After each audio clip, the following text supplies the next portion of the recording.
That unmute problem. Hello and welcome back to the 6th Annual Conference of the Asia Pacific Public Electronic Procurement Network. Everyone, my name is Roger Osorio and I will be your Master of Ceremonies. I'm an executive coach and an Ivy League professor based in New York City. For the last several years, I have facilitated and moderated events for the World Bank and the Inter-American Development Bank. So it is my great pleasure to be here with all of you and the Asian Development Bank. And all of you joining us virtually from over 20 time zones. So this is an incredible event with people all over the world. Thank you for spending the last several days with us. We appreciate your time, the time and the commitment that you've made in this event. Today is the final day of the conference, and we look forward to providing you with valuable ideas, insights, and inspiration for your respective procurement transformations. So, as we approach the final day of this event, I think it's important for all of you not only to make note of the relevant, interesting, and breakthrough ideas that you're getting from the different speakers and sessions, but also that you begin to make progress towards them.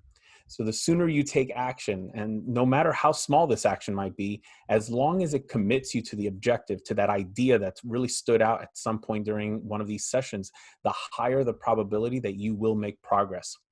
Perhaps that means requesting a meeting with someone that you have connected with or heard from at this event, or maybe it's performing some research before this week is over while the ideas are still fresh in your mind. Or maybe it's reaching out to your team and asking them to commence some work on an idea that you got from this event or one of these sessions. Whatever that might be, the sooner you take that action, the higher the probability that you will begin to make progress, and hopefully sooner rather than later. So for those of you who are joining us for the first time, I just wanted to take this moment to go over a few suggestions and guidelines. And this is really just to make sure that we deliver maximum value in return for your time invested here. The first is that this is the final day of a 3-day event. So if you're only joining us for the first time, you did miss out on the first 2 days, but don't worry, recordings will be made available after the event. So you will have a chance to catch up on some of those sessions. Today, we will have 3 sessions throughout the day, starting with one shortly in a few minutes. All times on the agenda will be listed in local Manila time, so be mindful of that if you haven't joined us yet and this is your first time. We also ask that everyone change their Zoom names to their first name, last name, and the company or affiliation or the company organization that you represent. And this is so that our speakers and moderators know how to address you when you submit questions or comments. Also, during our presentations, do keep in mind we will be putting everyone's audio on mute in order to avoid distraction and audio feedback. You will, however, be able to interact with the speakers and moderators by clicking on the Q&A button that you could find at the bottom of the screen, which is also the bottom of the Zoom application. And you can submit your questions and comments through there.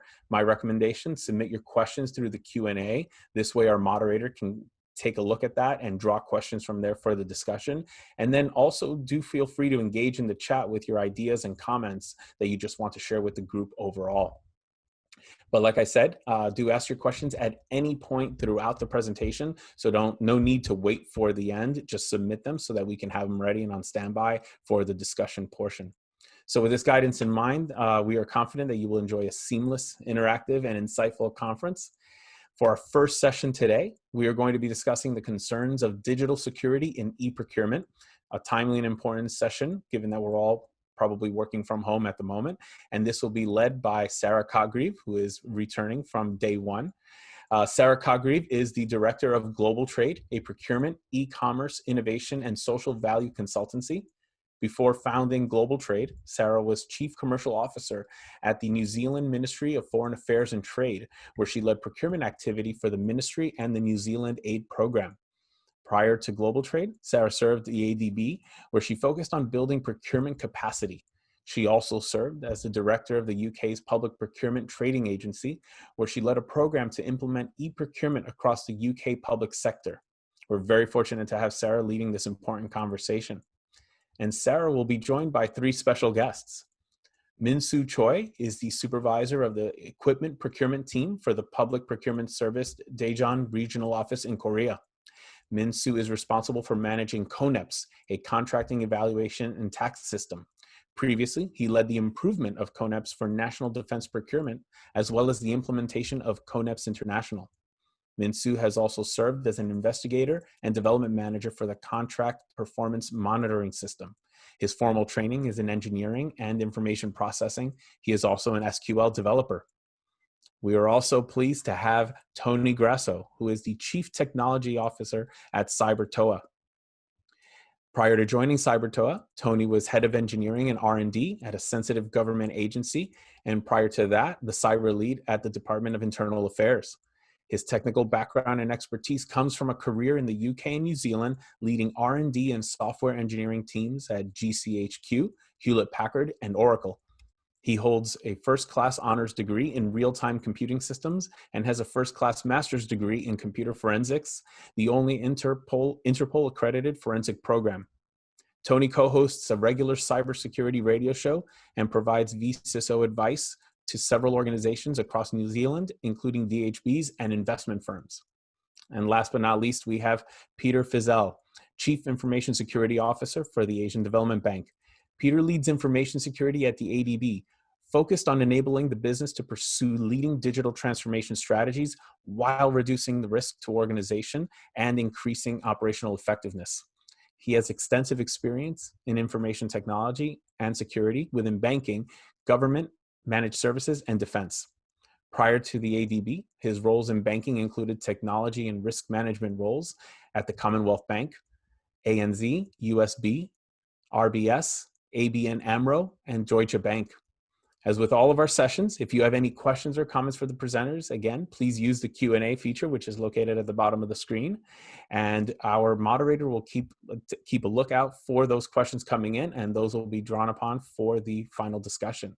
So without further ado, Sarah, please take it away and lead this timely and critical conversation. Thank you, Roger. Ladies and gentlemen, I'm very pleased to join you again for this session seven on digital security and the implications of working from home. I'm in very distinguished company today. I'm joined by three cybersecurity experts, Peter Fizel,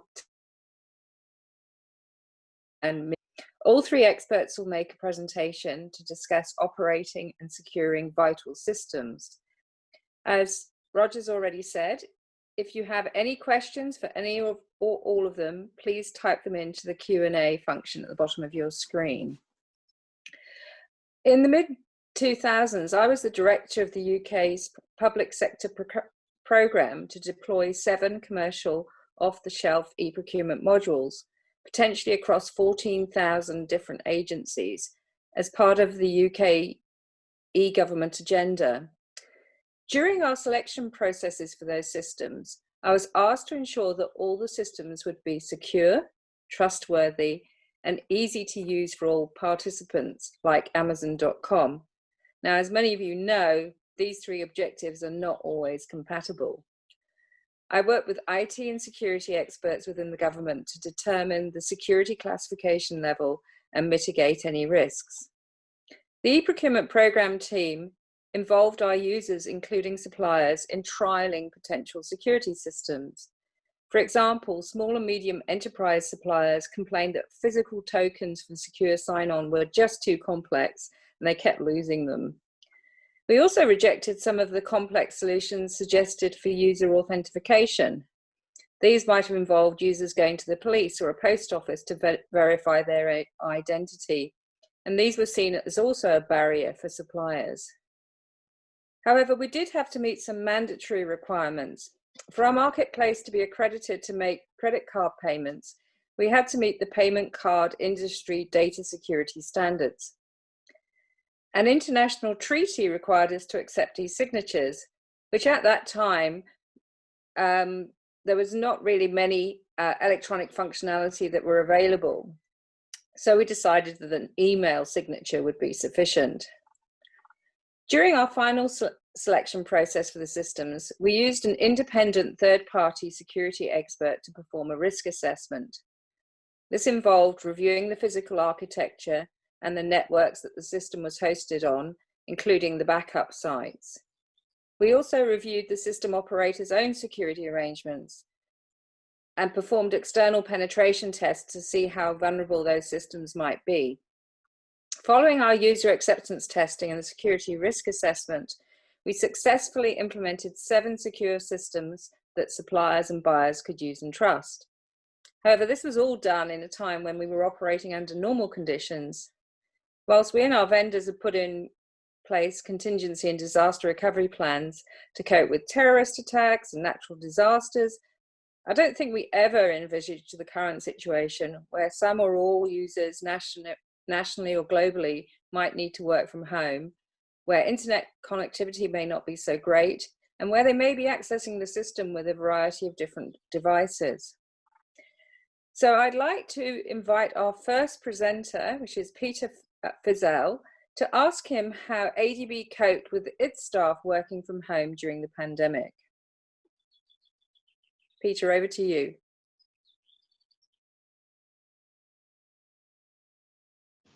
Thank you, Sarah.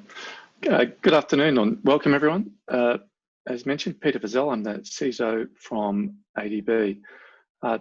If we can jump to the slide deck. I'm going to start by talking about how ADB coped with the onset of the COVID virus and the impact to our working arrangements.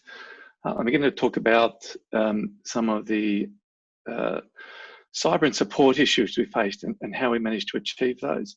Then I'll jump through about what our actual cyber landscape, I'll actually show some stats of just how that actually panned out. Thank you. So I'll start on working remotely. So we got an email through at 11 p.m. On the next slide, on a Thursday night, literally saying the office is closed. Please please work remotely tomorrow. I'm sure a number of organisations may have had something similar. We were quite lucky. COVID wasn't something that happened overnight. We'd started seeing it coming. We'd looked at it. As a IT management team, we sat down and went, well, does COVID, as it's happening, actually match our business continuity scenarios? Are what we prepared for going to match this? And the short answer is it didn't. So having had time, we actually changed. Previously, we hadn't thought about supporting all our workforce remotely, but we realized that's what we're going to need to do. So we developed an app. We were fortunate to be able to roll that out. We actually held training for people, created awareness in the organization about what might come. We're also lucky because we strategically looked to creating a mobile capable workforce. We'd had some capital investments, for example, that allowed us to put email in the cloud and a number of our other services so that our staff were actually already okay with working remotely and they knew what to do. Another great piece is that we've actually been able to put our training into the cloud so that as we shut the office, we were able to continue to offer training to those people who had not shown interest before the crisis. Then it hit, and then we're working from home. So what worked? Well, we were quite lucky for us. We got that email through late on a Thursday night. The Friday, everyone worked from their mobile phones. Some people didn't work at all. But what we did is we opened 2 IT distribution days over the weekend to allow people who suddenly realized they needed an extra monitor from home, needed keyboards, mice, needed software fixed on their computers to be able to come in a very organized manner and actually address some of those. It also allowed for those people who had ignored the reminders to take laptops and portable devices home with them to actually do so. That was effective. And so we then realized that we're going to need to continue to distribute IT materials to our personnel.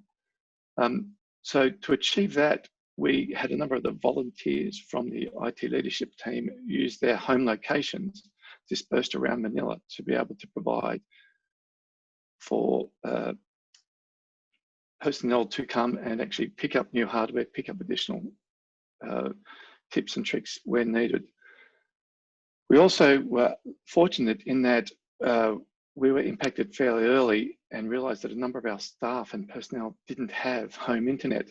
So we were able to procure a couple of thousand Wi-Fi hotspots, portable hotspots, which, whilst not really suitable for long-term internet connectivity, enabled people to get by while they worked out what they could do. We found we had to adapt a number of our processes as well. For example, I'll just use the password resets. We had 1 or 2 legacy applications, and the only way previously that people were able to reset their passwords was in our internal LAN. So we had to look at that process and work out how we could handle that. What really helped though is, and the personnel really approached it with an agile mind. People looked at the processes, the procurement. We were a very heavily paper-based organisation. Paper doesn't work remotely, so people looked at the processes, worked out what they were going to do, put proposals together, and actually change the process. What could have been improved? Our biggest real learning was that no matter how often you tell people that laptops don't work in the office overnight, if you're stuck at home, that was the issue. So that's something we kind of took on. I'm now going to talk about our dealing with cyber and support. If we move on, so I will add, ADB was actually quite fortunate. We did actually receive an award for the way we dealt with our cyber work. So on the next slide, we talk about what wasn't such smooth sailing. So our systems had all been designed to work to work in our headquarters and in our office networks. Our discovery tools and those tools which provided us visibility of people's desktops, some of our patching processes didn't work. How are we going to fix PCs? Our help desk was decentralized, and so we weren't impacted. They were able to continue working from home. But you need technical staff to put hands on people's keyboards. So we set up some hubs, mostly in our head office, where people could schedule appointments, and the very controlled processes, COVID-friendly processes, of course, were able to actually come address those. As I mentioned, we had staff who had very little or no home internet. We're quite lucky. Our corporate mobile phone plans allows us to do a modest amount of tethering from our mobile devices. So on the first day, people were able to do those. What we learned very quickly as well is that in Manila, our internet service providers don't provide equal coverage. And by having 2 different providers with portable hotspots, where staff or personnel were able to say they had issues, we're able to swap those out and actually make sure they could have their best service. We did work with our ISPs to see if we could roll out corporate internet, but unfortunately, the capacity wasn't there. We worked out it was going to take us over 2 years to roll out corporate internet, so we didn't take that on. Again, we were quite lucky because of a number of our cloud-based services just operated, our cloud-based training worked, and our education and security drills were able to keep in place.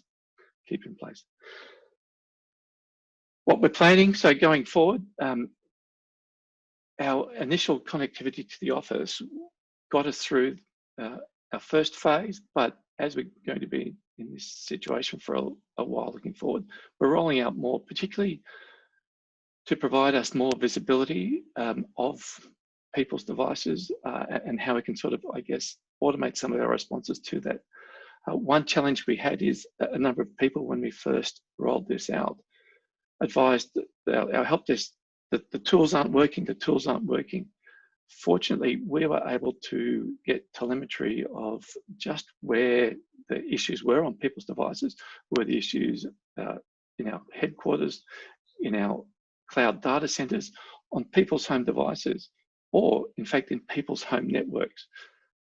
So without capturing any data other than response times, a number of people would ring up and say to us, for example, they were having problems, that they're just too slow, they're not working. By analysing this data we were collecting, we're actually able to tell them, for example, okay, the home network on which you're operating isn't very efficient. Are you able to plug in? Are you able to move closer to your access points? And resolved a number of those issues for our staff. E-signatures. So one of the big challenges that a number of people told us, we were a very heavily paper-based organisation. How are we actually going to be able to operate when we can't pass paper around. E-signatures, of course, was a very obvious answer to that, but e-signatures seemed to have a different answer to everyone. We found a number of people proposing, or actually just literally taking a photo of their signature and pasting it into a document, which from a security perspective is something we really shouldn't do.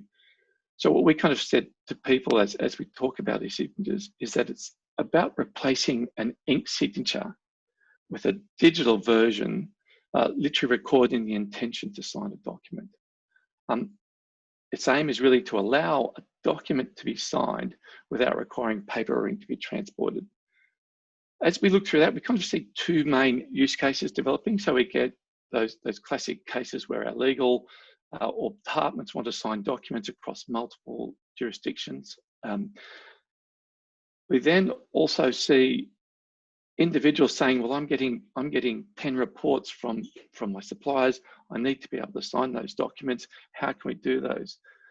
So we see those as two very, very different use cases, one being big corporate, the big documents signed of lots of parties, and the other being individuals who just need to say, yes, I've received that invoice, here it is, away we go.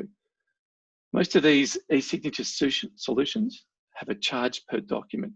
So what I would say is, where you need to do these things, work out if an e-signature solution is appropriate, which use cases you'll take forward, and is an email suitable, for example, for an internal approval, rather than just looking to an e-signature solution. So they're the main issues we've had. I'll kind of talk about one more issue we kind of experienced. And so on the next slide, I'm going to show you some statistics of actually what it looked like from within our organisation. So our lockdown occurred in March. In February, and so I'm going to talk about what's happening in February and then what's happening in September. So we have some tools, we collect events, security-related events, and analyse them. So the number of events we analysed in the pre-COVID, post-COVID didn't really change. We automatically block emails, phishing, scam, spam, all these types of things. That really didn't change. We blocked many millions of those a month. What we did see is the amount of malware that was detected and we're able to automatically delete on our devices doubled. And I'll talk about that in line with the next point. So we saw an 8-fold increase in the number of unauthorized applications blocked. So what really caused us a big issue is that user behavior changed. So as well as there being lots more junk in the email, the amount of emails we didn't really change. But what did is perhaps what people were doing. People were more prone to get their USB sticks they'd have at home or from their friends, plug things into their work computers, look to play movies or whatever it is. And so we found a significant increase in the amount of malware. We found people were both intentionally and unintentionally looking to install additional non-approved applications onto their devices. So that's what we found, and that's what we had to treat. Quite fortunately for us, we have a number of tools and our automated responses that were able to deal with most of these. And the actual number of manual threats that we needed to get involved to resolve remained quite similar. Same did actually the number of phishing emails. Well, the number of organisations reported many more phishing emails. Ours didn't change significantly. And we also had the same number of security incidents. So on that note, I'm going to move on. There is a Q&A session at the end, so if anyone has any questions, they're welcome to ask then. I am, as mentioned, Peter Fazell, the Chief Information Security Officer from ADB. My email is on the board there, and thank you for your time. Back to you. Thank you, Peter. That was a great presentation, and it sounds like you had to respond very quickly and very flexibly, and there were some great solutions there using your hub to deliver equipment and your homes as well, and the new mobile Wi-Fi for remote connectivity. So those are some very practical tips. I'd now like to move on to Tony, and Tony is going to talk more generally about cybersecurity. Thank you. Hi, Sarah. Thank you. Really great talk, Peter. I hope everyone can hear me. I'm going to share my screen so you don't have to look at me. You can see my presentation. Let me just get it up here. All right. And how do I start? I've forgotten how I start. Hang on. I've got to take my glasses off. Sorry. Slideshow from the beginning. There we go. All right, I'm done. All right. So it's really interesting to hear what Peter had to say concerning the kind of challenges that he had.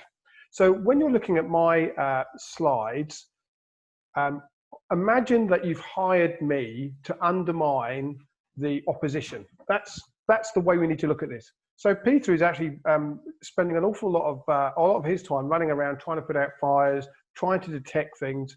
I only need to be lucky once, right? So you've seen an 8-fold increase, as he was saying, with malware. But I need to get in once. So let's bear that in mind. Anyway, this slide is just telling you that I'm awesome. So let's move off. So this is my representation of what procurement is. So my background, remember, is cyber, of course. And so it kind of consists of this. You have government to government type establishments. You have government that are paying taxes or other payments. And you also have government people working from home. You also have a lovely entry point. I use that word correctly, with websites, which are lovely, which we'll come on to. And these are your suppliers that you work with. And here we have, because of COVID, these particular suppliers, some of them are working from home. So that's the general scenario that actually Peter put out there. And this is the kind of the one we've been thrown into. Now, I totally stole this process, as I'm not a procurement person, off the internet. So if it's not quite right, bear with me. Now, we're going to go through each one of these red arrows. These red arrows, consider them as opportunity arrows, right? So we won't go through all of it, but we'll say, right, the first thing you need to do is identify a need for a product or service.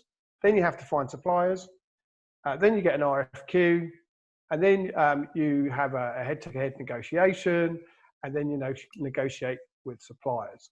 Now, my cybersecurity company is actually fairly small, but I do know, and I have worked on like multi-million-dollar procurement, that there is money to be made here, and the one with the best, with the best documents proposal wins generally. So how can you hire me to tip you in the favor? Well, let's find out. Okay, so the first stage is identifying needs and requirements. So the first thing I'm going to do is I'm going to attack the website. So I know that, because what often happens, we had quite a famous case over here actually fairly recently. But what people normally do is they finish up the procurement document and it sits on the website, but you can't quite see it. It's not like visible, but it's there ready to go. And so you can say, now make it visible, and somebody will just press a button and make it visible. But it could be there for up to a month before it's actually meant to be released, if not longer. So you can pay me, here's our red arrow of opportunity, to get onto that website, and let's see if I can't get hold of the tender before it gets released. Because there's nothing like going in with, or knowing what you're looking at, right, before you go in. Potentially, you can make subtle changes to the tender to balance in your favor. So here I've said you can add or remove stipulations, but you can pretty much, if there is no encryption, there's no security around the integrity of the document, it's unlikely someone's going to check it. But particularly, at the very beginning part. You can also get, even though we're now global, it's generally a small pool of people that go for certain RFQs. It's the same big company names or the same company names you see again and again. So getting a heads up beforehand gives you a huge advantage. For me, because I'm small enough, I got the advantage. What would I do is I would try and sidle up to one of the other big firms and say, hey, I think we ought to be a partnership or something like that, maybe.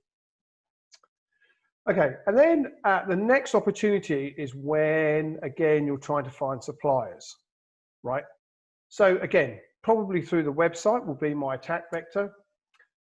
So now I have a definitive list of all the competitors. Here I'm guessing on stage one, I'm guessing what my competition is going to be like because it hasn't been released yet. But when it actually coming to suppliers, there's bound to be some toing and froing and updates done on the website and stuff like that. Again, I can get a definitive list of everybody I'm in competition with. I'll know the capabilities of my competitors. I mean, Wellington is a small town. I know who my security competitors are. I know what they can and can't do. So when I'm pitching for work with a client, I'm using that, obviously, that information to my advantage. You know, imagine this is a $10 million contract. This is really good information up front. Here, I've said here you can choose to collaborate rather than compete, right? Because you know you just won't win it otherwise. So it's better to have some than nothing. Again, as a small company, we put in a tender that took a lot of time, a lot of money, and I didn't win. And it was really annoying. It was really annoying. And so how do I know what my competitors were? I'd have probably withdrawn, actually, saved myself the bother. And potentially, you can start to undermine your competition with your potential client or client. Again, you generally know your competition and you generally have some way into your client as well, right? So, you know, you can start having those coffees or those beers or dinners out or, you know, and maybe using a bit of human, they call it human operations, where you start just laying little seeds about problems that your competition, you know, are having. You can tell I've worked in some interesting backgrounds of mine. Now, when you get to a request for a quotation, awesome. So here we are, here's our opportunity again to attack. So now I'm going to target the competition. I want to know what they're doing. I want to know what they're doing. I want to know what they're putting together. I want to know what they're emailing because I'm going to get an awful lot of insight. You know, how much, what corners are they cutting? What costs are they having to cover? And who would I attack? Well, I'm not going to attack the website now because that's not going to help me, but I will attack them at home and at work. Now, at work is far easier because, you know, you'll have an HQ and I know the address of the HQ, so the IP address, so I can get to it. When people are working at home, it's a bit harder, of course, you would think, because you're distributed. And I don't know everyone's, you know, addresses of where they live. So, as Peter referred to, I will use malware to do that for me, right? So I will either put it on I could put it on the procurement website. So anyone who goes onto the website downloads it.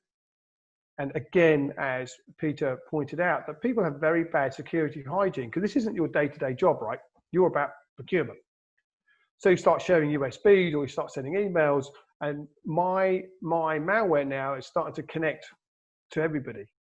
You know, there are lots of people I won't be interested in listening to, but I know I'll eventually get to the person I want to get to. So again, I can get a list of the actual competition and who's actually working on it. Again, I can choose to collaborate or choose to withdraw. Okay. But also with when you get the request for negotiation, I'm just going to see what's going on.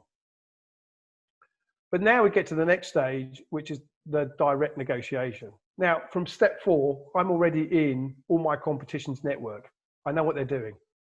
So now I can actually physically target them, know what they're bidding, undercut it, know their weaknesses, and highlight it in my proposal. Again, even when I'm just doing verbal client facing, this is what I have. This is effectively what I'm trying to do. You know, I'm trying to point out why we're better by highlighting indirectly the weaknesses of my competition. And this is a great one. So, okay, I've lost out. So all of my pre-work didn't work for you, and they've gone with another supplier. What I can do, and the thing that frustrates people the most, is running interference. So I actually was on the phone to Sarah earlier because I couldn't log into Zoom. I'm really sorry. I got 2 degrees, and I actually found logging into Zoom really complicated.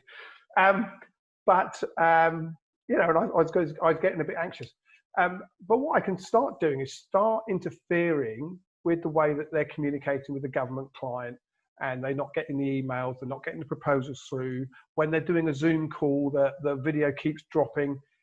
And for the person the government client who's actually trying to buy the service, they actually start worrying about, is these people that we've picked, is there something going on in the background? You know, it can work to your favor.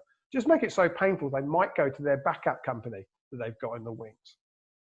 So that there is an overview of the different stages of the procurement process, and how, if you hired me, how I could help you win that contract.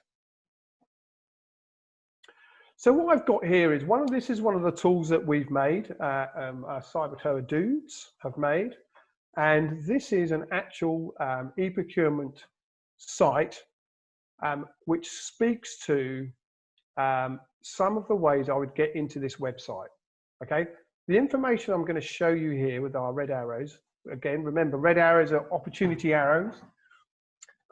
This information is available for anyone who knows what they're doing to find, without having to touch the system first. Again, if we were to talk to Peter, you'll find out that he reacts to something happening to his network.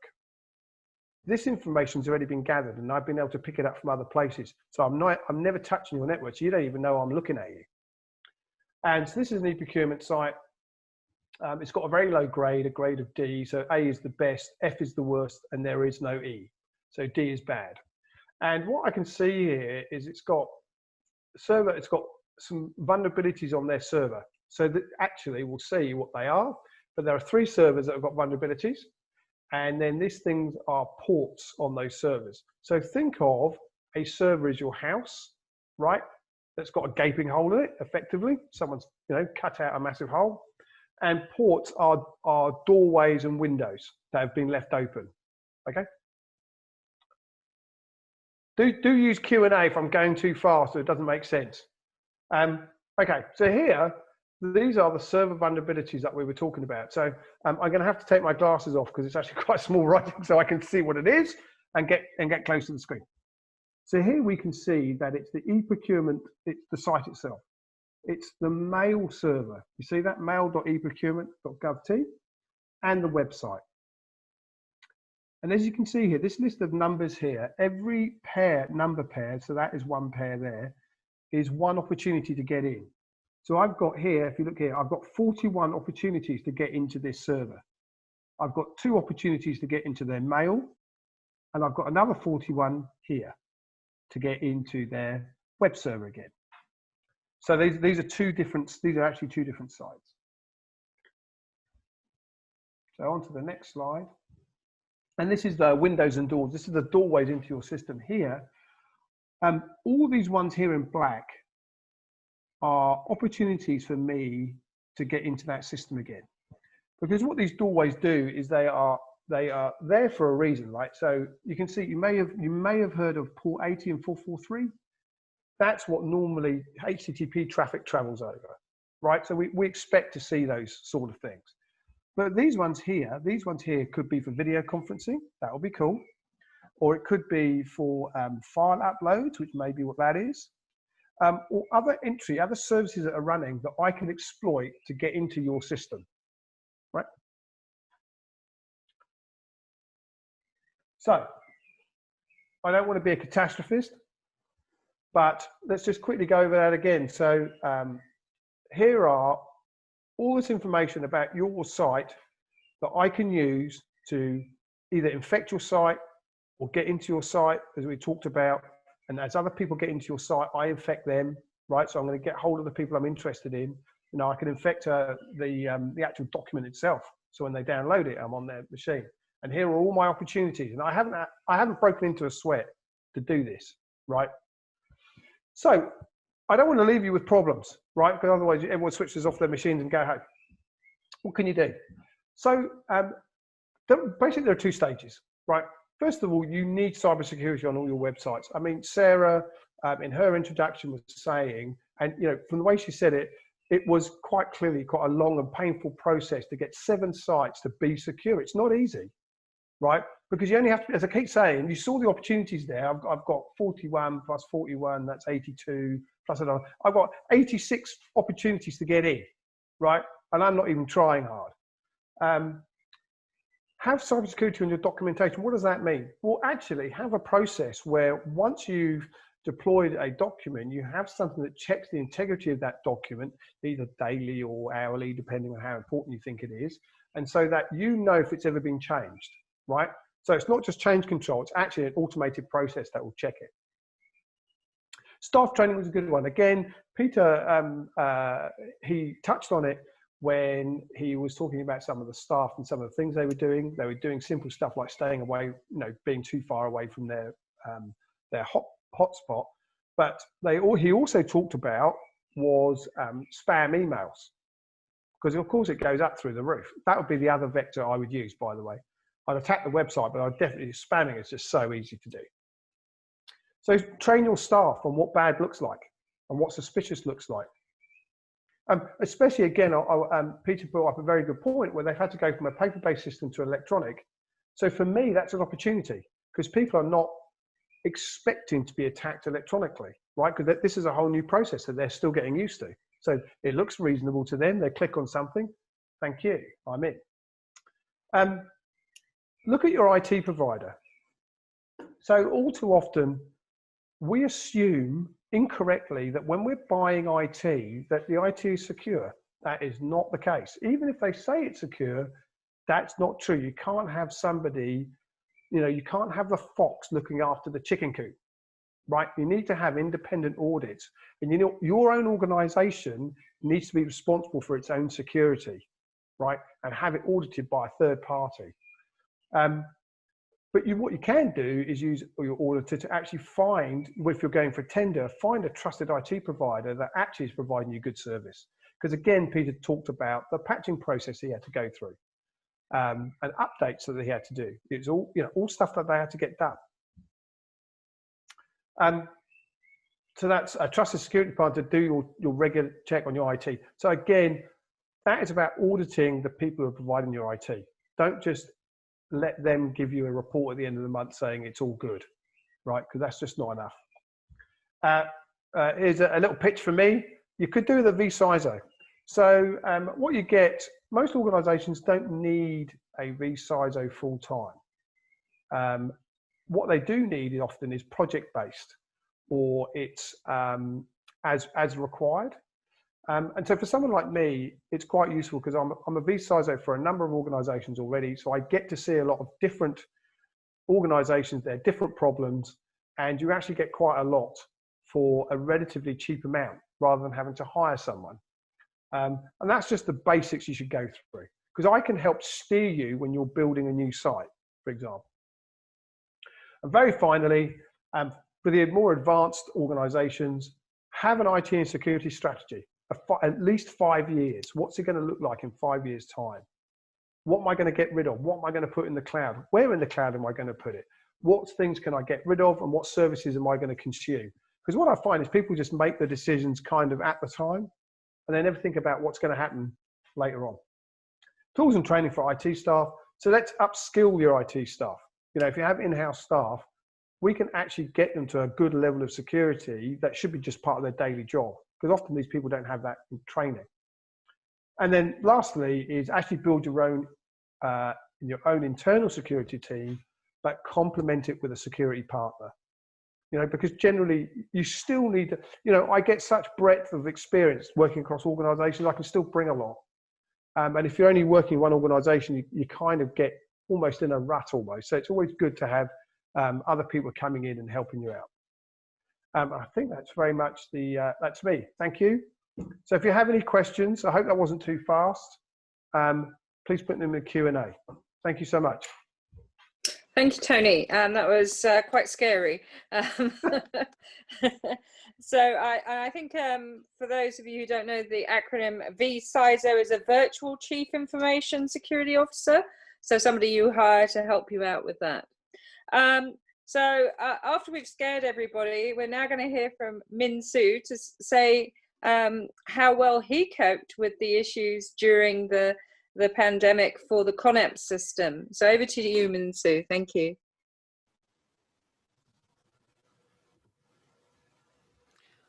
Okay, let me share my slides.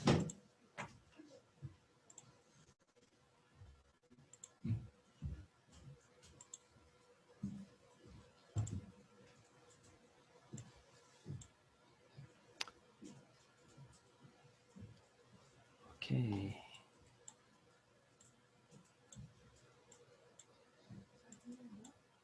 보이죠? 네. Okay, thank you, Sarah. Digital security is always one of the biggest issues when we discuss any system. Why is that? It is obvious that because protection is critical to run a system, to protect data, network, and system itself. Since everything is connected today, priority of security is also increasing. But even we input every resource to security, it never will be completed. If somehow we just conquered a very serious problem dramatically, there is always another new challenge to deal with. And this year, we are facing a major crisis which is giving the whole world a very hard time. It is not a digital problem precisely, but the demand of online system increased effectively, and it could be considered another challenge to the digital world.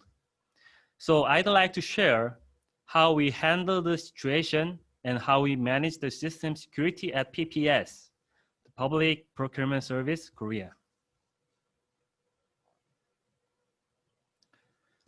Korean government officials use two PCs.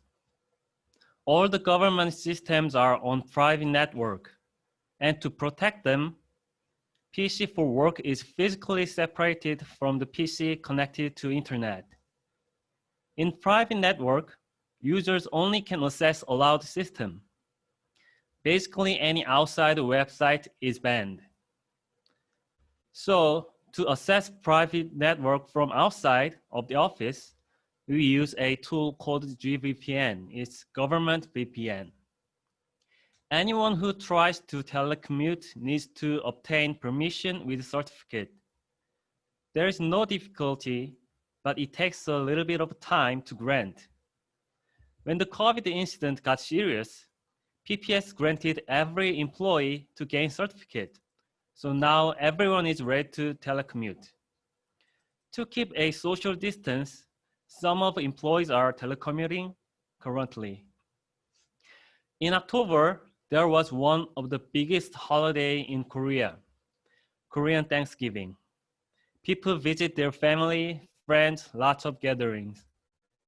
The risk of infection increases. So government decided keep half of the employees from the office.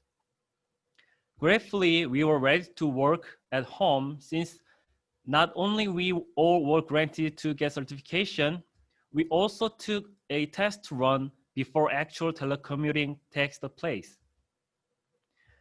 And there was one employee reported COVID-19 positive. The whole floor was cleared immediately, and all the employees on the floor started telecommuting. And it worked well. All those divisions on the floor were fully functional at that moment. And they came back to the office after it turned out it was a false positive.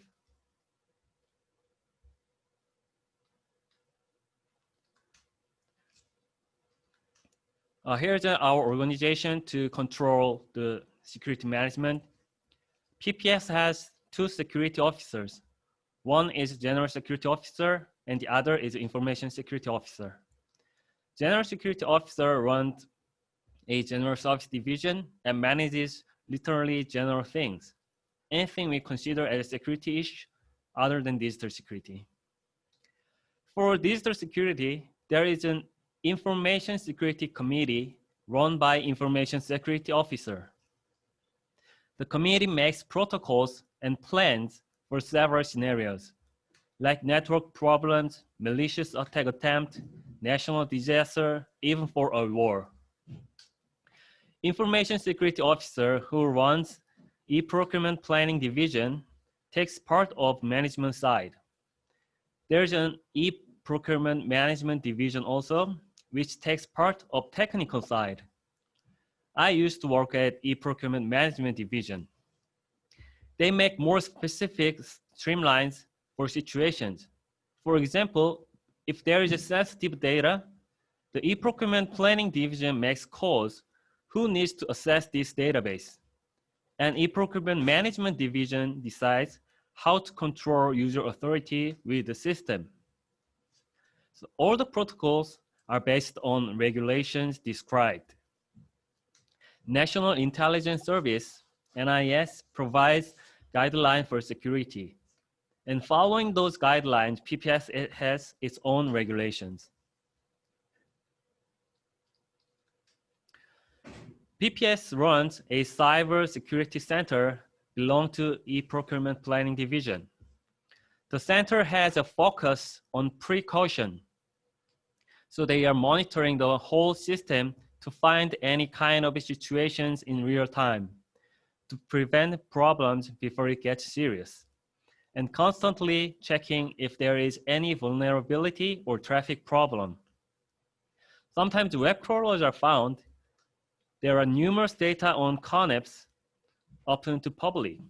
It's not illegal or threatening to security, but it is basically banned because to provide stable service to public, since the CONAPs is running 24/7. System maintenance is carried out periodically, and all the results and current situations are shared with organizations below.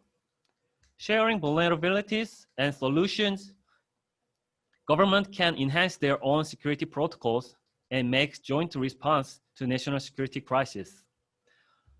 One of the organizations we share the information is NIRS, National Information Resources Service. NIRS runs servers of central government. There are 2 centers right now in Daejeon and in Gwangju. Both centers contain more than 10,000 of systems. Setting up 2 more centers is planned, and one of them started construction last year. The center is managing all the servers we run, so they can protect the system physically and fundamentally. Data is very strongly restricted, so we cannot access even our own database without permission. But thanks for that, our concern to security gets simpler. The CONAPS, Korean Online Electronic Procurement System, started its service on 2002. Since then, we had lots of challenges and changes. Shopping mall was integrated 2006.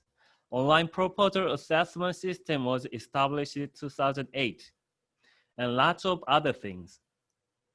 The purpose of system is to practice the government with laws and regulations.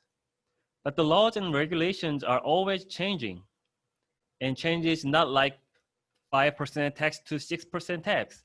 There are several cases that it looks like simple change, but the system takes major updates to apply those changes. So CONAPS is almost 20 years old, and it is not the same system we built on 2002. It is way more functional and complicated, maybe a little bit too complicated. So CONAPS is taking a place to be a next version, adopting 4th industrial revolution technology, such as cloud, big data, blockchain, AI. To comply to any change of regulation flexibly, new CONAPS will be more modular than before. Modular system also provides more stability and more security. Another user security issue is certification. Suppliers are required to verify their fingerprints to join a tender. So they register fingerprints and purchase a personal device to read fingerprints. But next version of CONAPS will use biometrics such as iris, not only fingerprints, and it could be more easier and more effective with smartphones.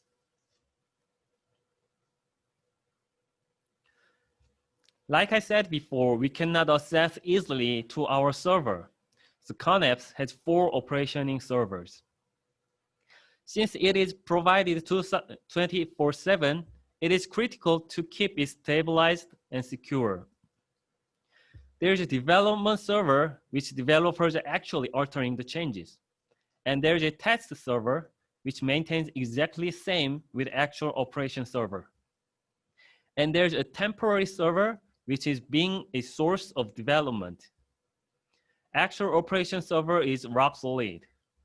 Once a week only, security authorized change is granted to apply. Other than that, no one can change anything on actual operation server. Since PPS has so much of contract and accounting workflow, we handle lots of sensitive private information. Every employee must set up privacy check program, and all private information is led to be encrypted.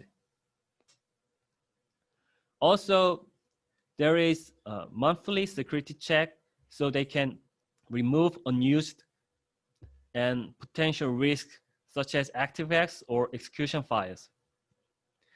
PPS just obtained DQCS level 4, it's data qualification, certification, security. It is not actually necessary to get a certification, but it helps to check our security management with outside evaluation. The COVID crisis will pass at some point, but the challenges to the security never stops. But the most important thing about digital security is very simple. Security is never complete without you. So please remember, always be secure with your own PC. Thank you.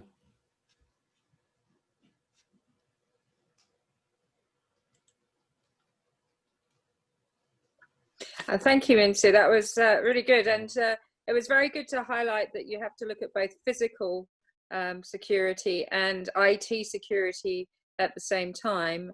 And I know a number of threats for national systems are down to social engineering, where you're trying to get your the employees of the public service agency to do something they shouldn't really do, even if they don't know that they're doing it. So really good to highlight that.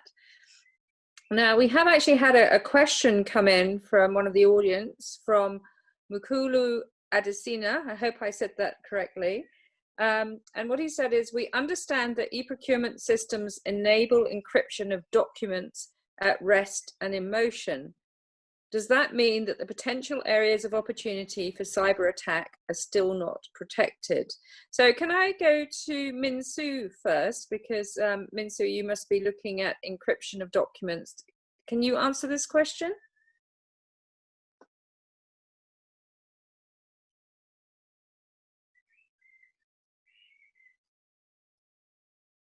Minsu? Okay. Most of, we actually have a lot of cyber attack attempts, but there was no case we actually attacked, because the documents and all the data communicate is controlled by the NIRS. So they evaluate all those data with potential risk. They stops at from the beginning. So we consider as a safe documents when we use our system.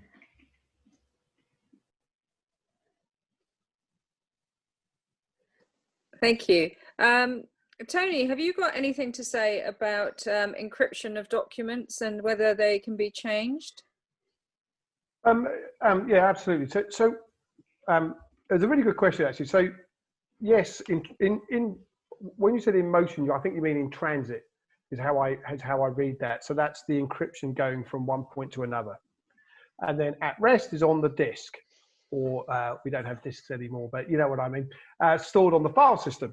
So yes, and it could be encrypted on the file system, but at some point that document has to be unencrypted for you to read it. So a method that I would use is probably grab the encrypted document, and you can brute force them fairly easy, because when you encrypt a document, the actual encryption is actually quite small. And because of cloud services that we have now, I've got almost unlimited computing power to force a password break, because it's bound to be secured by password and, you know, with encryption, but with password to hold it. And I can very easily break that, make the changes, put it back on the system, and nobody will know. What I was proposing was actually that there is something that checks a fingerprint to say, is this fingerprint that was the original fingerprint, is it the same one as I've got now? Because that will detect the change. Just having it encrypted is only part of the solution. And very final thing, because I may not get another opportunity, I just want to acknowledge that I speak now English naturally, and it's the only language I can speak. And I just want to take my hat off to all the other presenters who have to speak in a different language to me, because I can't speak any other languages and I feel quite ignorant. So I just wanted to acknowledge that. Thank you, Tony. We've had another question come in around e-signatures, and I've seen that Peter wanted to answer this. So the question, which is from Abdullah Zargoon, is, do you think that e-signatures would work in assuring the integrity of a bid submitted online? This is for the case where there's no digital signature available in the country. So Peter, could you give your answer on that one? So again, it comes down to what people consider an e-signature. As I mentioned, when we first started talking within our organisation, I found people were literally taking photos of their signatures and putting them on a bid and saying, that's my e-signature. So assuming we mean one of the common e-signature or digital signature applications that are in the market out now, they do provide the assurance that the document that is signed hasn't been altered. Now, can someone potentially fake that signature? Can someone insert that? There is a chance, but it certainly goes a long way towards providing that verification, yes. And that is one of the aims we're looking for, and that's why we're using it. You know, the IT, as was mentioned, that people can do just about anything these days, but it is a very good level of assurance. And Peter, a follow-up question, because I know a lot of e-procurement systems either have e-signature systems or capability, or they're looking to have e-signature because it's required in the WTO GPA, the World Trade Organization Government Procurement Agreement. What do you think the main things are to look out for when you're considering buying some e-signature functionality? So two big things. One is, are the organizations and countries where you will be using this, will they accept an e-signature? So some countries won't recognize them. Some countries only recognize them where they have signatures produced in certain ways or using certain tools. So that's kind of a key one. And look, I'm sorry, Sarah, stage fright. What was the question again? What's your considerations when you're looking at choosing an e-signature system? Sorry, thank you. I had a little hiccup. So dollars. So one thing is to be careful. So typically, most solutions cost per solution. Per signature. So sometimes they'll group documents together. So if you've got a contract, there might be some T's and C's, there might be the contract, there might be a couple of schedules. You can attach all those together and send them out once. Now that's considered one envelope, and so there'll be one charge. But if you've got the procurement clerk who wants to send out a signed email that says, yes, I've received that invoice, here's my signature on the invoice, and then every invoice they reply to has that signature, then there's going to be huge expenses. So it's very important to look at the use cases. We also found that a number of people might think that their business is so important internally that they want these stamps. We were able to examine our policies and get an opinion that, for example, for internal emails, for internal solutions, an email was acceptable. So do you need one? What's the use case? And be careful because the costs can add up. Okay, and Min Soo, can I ask you, do you use e-signatures, and what do you think the main advantages and issues are with using e-signatures? I think it could be very effective since when it comes to tender, the price they bid, it will be open to public after open the bid. But the sensitive information such as proposal document, it could be a corporate or secret document. So that kind of files are encrypted, and only the contract officer with that signature can open the documents. And when it comes to the time, even the contract officer cannot open the file. So if somehow they need to revisit those documents, they need to regain those e-signatures. So I think for the bidding, it's most important on security when it comes to procurement process. So I think the e-signature could be a very good solution for the bid. All right, so do you use e-signatures today? In Conneps, do you have e-signatures? Yes, we use e-signatures, but the government, electronic government in Korea is trying to change the signature to some next level. So I think they're discussing what kind of technology they're going to apply. But currently, all the employees, the contract officer are using signature. Okay, thank you. Now, Tony, we've had another follow-up question about encryption from Sivarama Selvan, and they've asked, can you please elaborate what type of encryption methodology has to be followed in order to secure bids? Well, that's a big question. I'm going to be a little bit vague because actually it's context sensitive. It really talks a lot about what your system is, and there's a whole bunch of things you have to take into account. The biggest problem though is key management. So when encryption are all secure.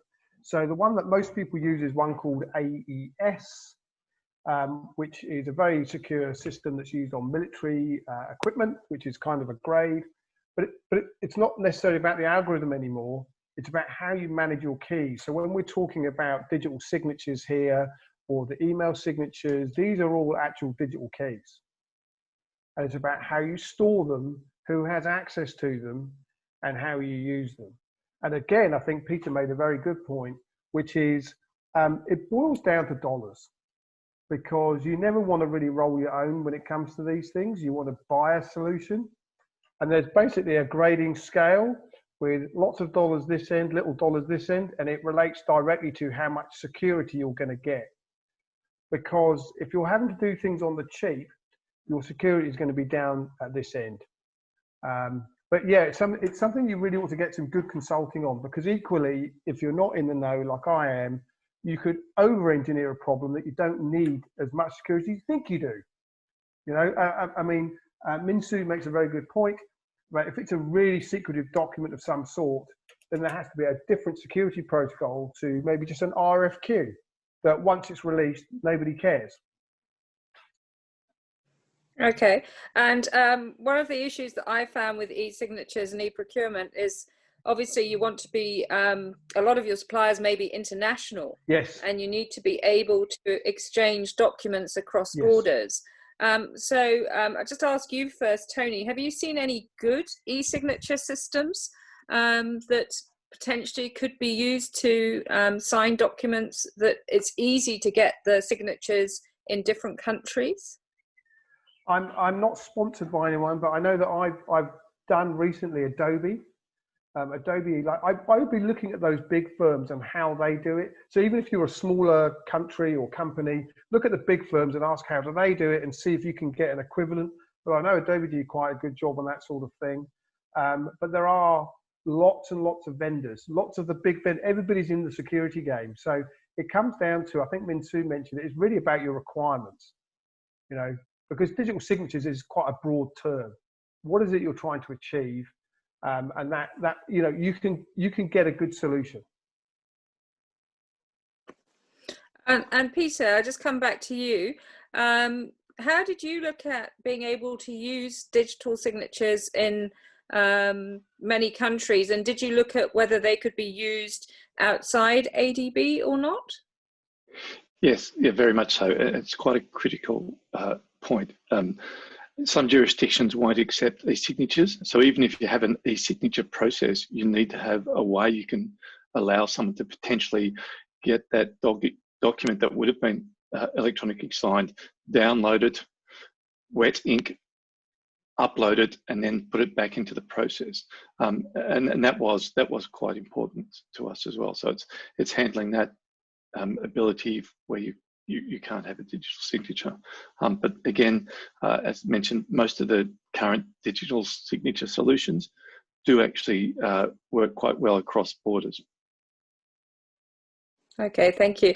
Now we're coming to the end of our session. So I'd like to ask each of the panelists one question, which is, what is it that you learned during the pandemic that you will have to change to make your systems more secure in the future? So Peter, can I start with you? Sure, thanks, Sarah. In fact, it was that, you know, we had this business continuity. We do the disaster drills every year, and then COVID happened, and that wasn't in our book. So it's just, I guess, thinking about those black swan events or those things that aren't expected, and just making sure we can adopt to broader scenarios. Okay, Min Soo, is there anything that you've learned during the pandemic that you want to change in the future?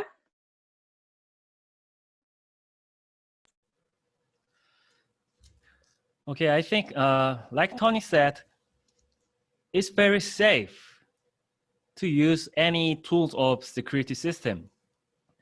If you only use HTTPS, that is pretty safe.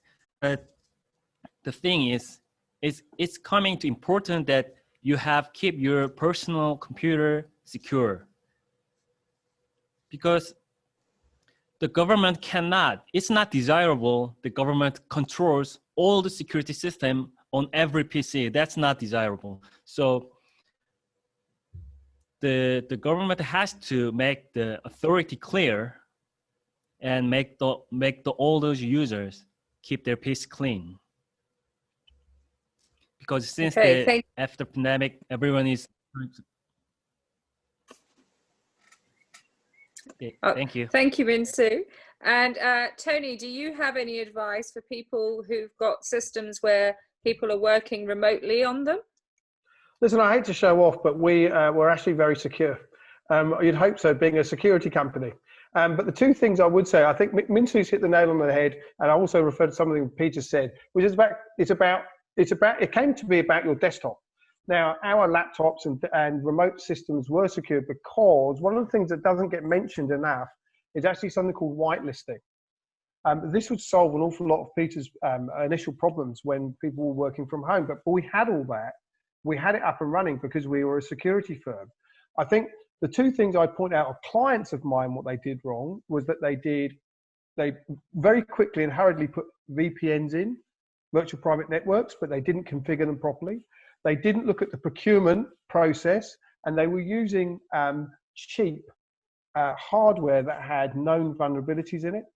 And then they would do the thing of great sin, which is they'd be opening ports to upload files so they can work remotely, or open RDP, which is a remote desktop protocol by Microsoft. RDP, that port is, if you open it, it is known and scanned with under a second, wherever you are in the world, and it gets attacked under a second because people are looking for it all the time as easy opportunity to get in. Because I am very conscious of both Peter's and Min Soo's position, where the execs are saying, get it working, right? I don't care about anything else, it better work. So you know, generally you you're having to trade off security sometimes to do that and do this. Okay, well, I think that's very good advice, and thank you very much to our three experts for a great session. Security is often seen as something that's a little bit boring or a little bit hard, but you've made it a very good conversation, and both scared people and provided them with advice on how to secure their systems and operate safely. So thank you very much.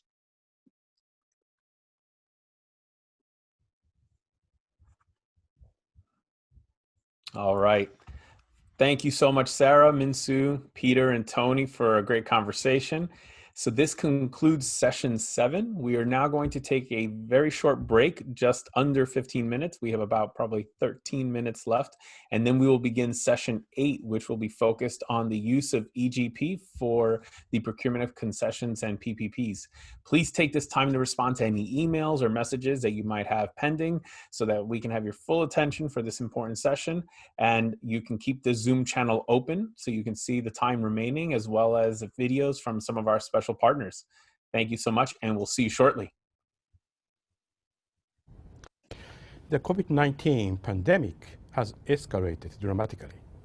No part of Asia and the Pacific is immune from its severe impact on life, society, and economy. The human costs are significant and rising every day at an alarming rate. Health systems are stretched thin in many countries. The various travel restrictions, quarantines, community lockdowns, and closures to contain the outbreak have far-reaching social and economic impacts. Many households face the bleak prospects of being pushed back into poverty. ADB estimates global economic losses of between $2 trillion and $4.1 trillion. To address the immediate needs of our developing member countries in mitigating COVID-19, ADB announced a $6.5 billion initial package on March the 18th. But the scope and scale of the crisis make it imperative for ADB to expand its support. Therefore, today, we launched a more comprehensive support package that is tripled in volume to $20 billion. To deliver the new package in a much faster, more tailored, and impactful manner, ADB has also decided to further streamline our business processes, widen the scope of our support, and make the terms and conditions of our lending much more flexible. At the same time, through this package, ADB will further strengthen its support to the private sector. We will quickly provide short-term working capital to companies, get the trade and supply chains moving again, and help people get back to work. I believe this $20 billion package will empower governments and businesses in Asia and Pacific to tackle the severe macroeconomic fallout, address the urgent needs of the poor, the sick, and the vulnerable, and blaze a path to strong recovery. I am profoundly grateful for the hard work and dedication of my own staff in making all this happen, as well as the continued support of ADB's Board of Directors. Throughout our interventions, we continue to collaborate closely with peer international organizations, including the IMF, the World Bank Group, the World Health Organization, UNICEF, and other UN agencies, and the global community.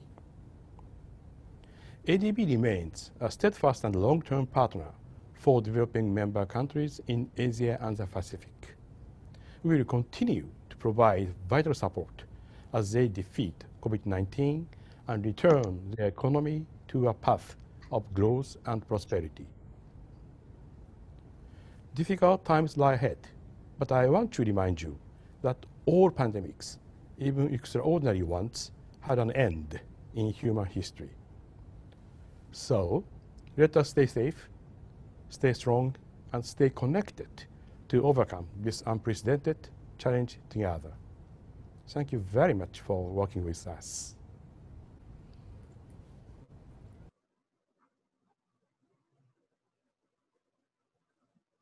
COVID-19 has had a profound impact on lives, health, and economies across Asia and the Pacific.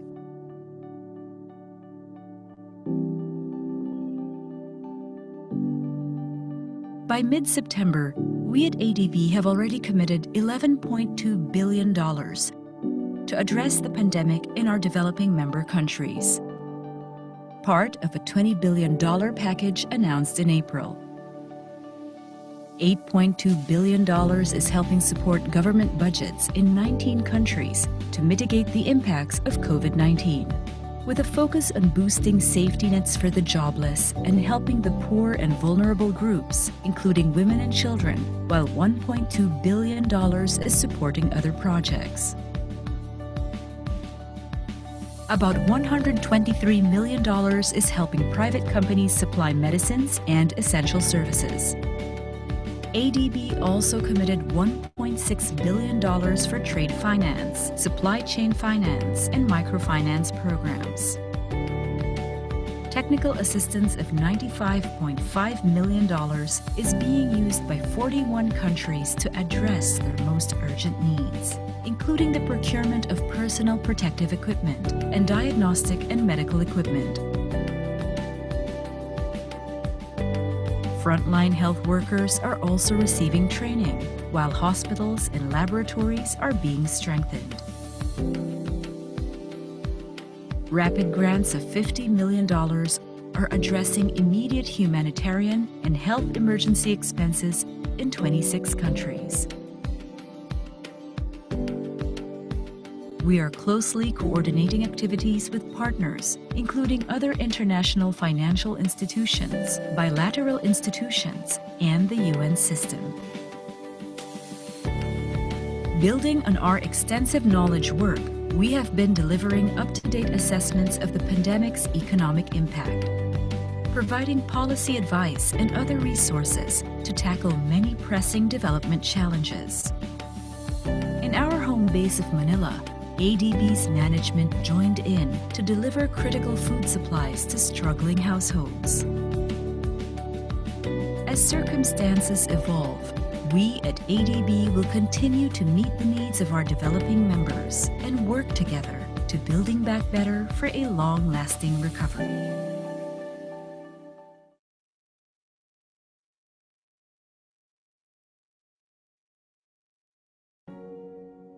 From the very outset of the COVID-19 outbreak, we at the Asian Development Bank have been quick and flexible in our response to meet our members' needs. Our $20 billion assistance package for those worst affected is helping Asia and the Pacific save lives and ensure economies rebound as swiftly as possible. We are delivering grants for emergency food programs and medical needs like personal protective equipment, test kits, and laboratories. And we're providing our developing members much needed budget support on affordable terms. Our ongoing economic analysis is enabling policymakers to better plan for recovery. By providing trade and supply chain finance, we are delivering crucial support for economic growth. Wage support schemes for low-wage workers are helping smaller firms stay in business and prevent job losses. Our cash transfer schemes and other social protection measures target poor and vulnerable groups and households, as well as women and girls. Coordination with international financial institutions, the WHO and UN agencies, and development organizations help ensure that we are effective and efficient. And we remain committed to supporting our members on their path to sustainable development through projects and programs that go beyond the COVID-19 pandemic. we are doing what we have always done throughout our history spanning over 50 years. We are on the side of our developing members in their moment of need to help them pave the way for a better, brighter future.